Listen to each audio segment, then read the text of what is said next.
When it's you or me making a decision to take care of yourself.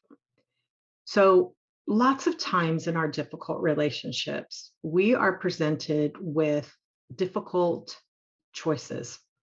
And one of those is when you have to make a choice between taking care of someone else or being loyal to someone else, or taking care of yourself or being loyal to yourself.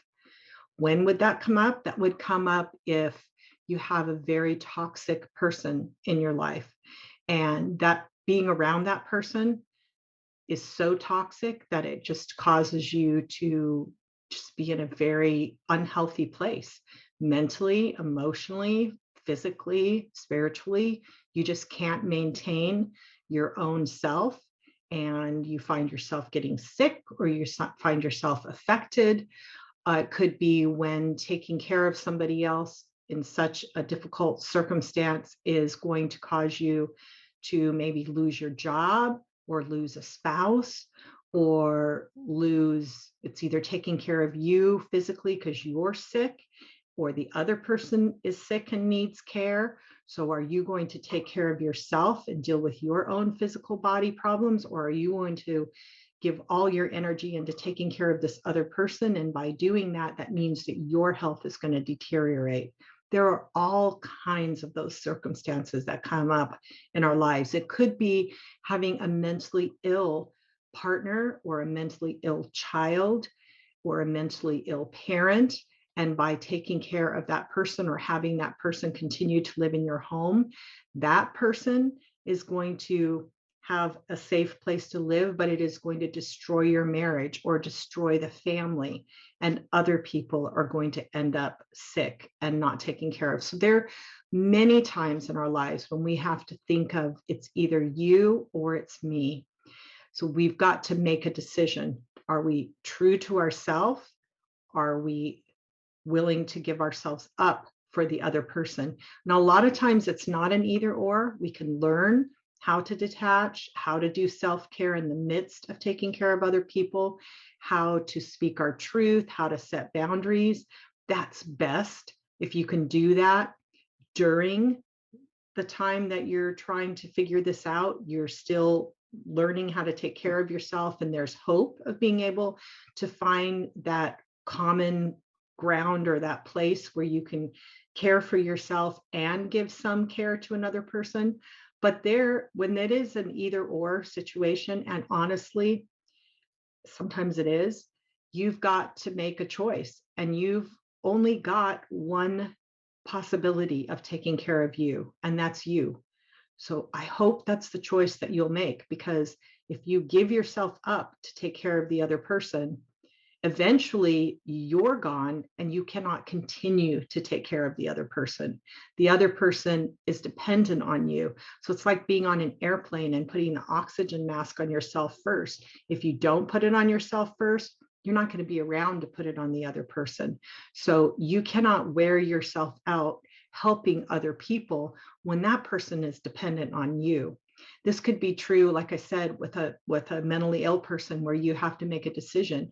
Do I put myself first, or do I put this person first? And if you keep putting, in any circumstance like that, you keep putting the other person first, you will eventually not be there to take care of. And that could be emotionally, mentally, spiritually, or physically.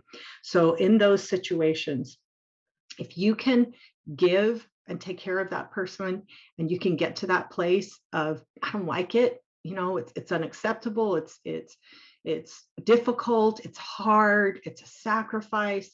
You can do all that and stay, and you can do that in love, and you can do that while maintaining the right attitude, and having, doing it as unto the Lord, and doing it in a way where you're rejuvenated, and God gives you that grace and that ability, and you can find that place of rest in the midst of it.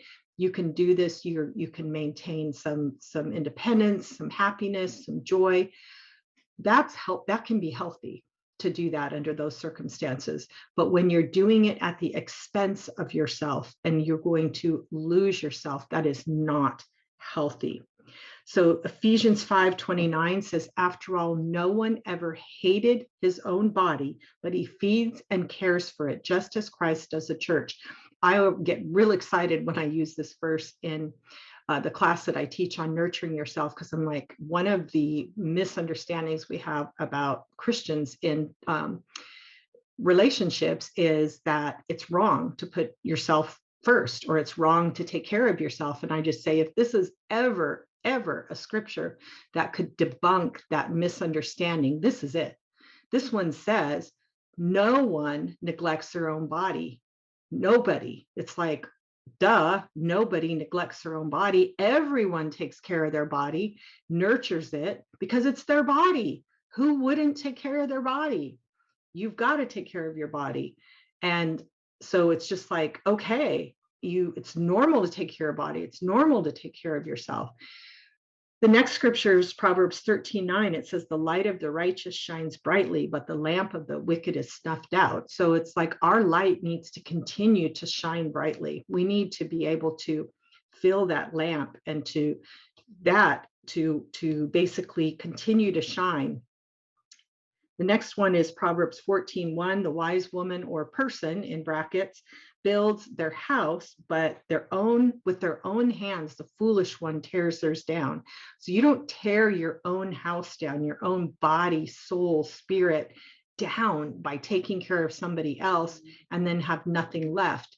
You can take care of somebody else if you can, while you're continuing to strengthen and build your own house, and not just tear it down by neglect of your own house.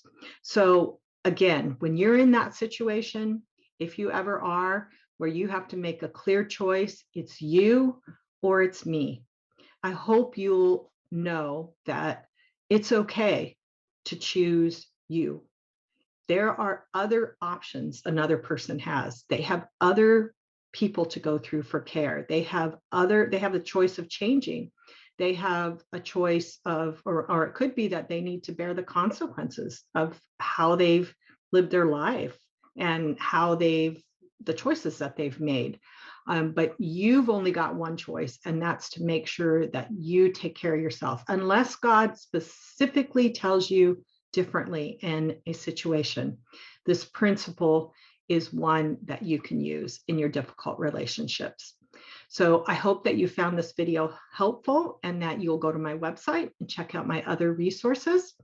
And thank you for watching on Change My Relationship.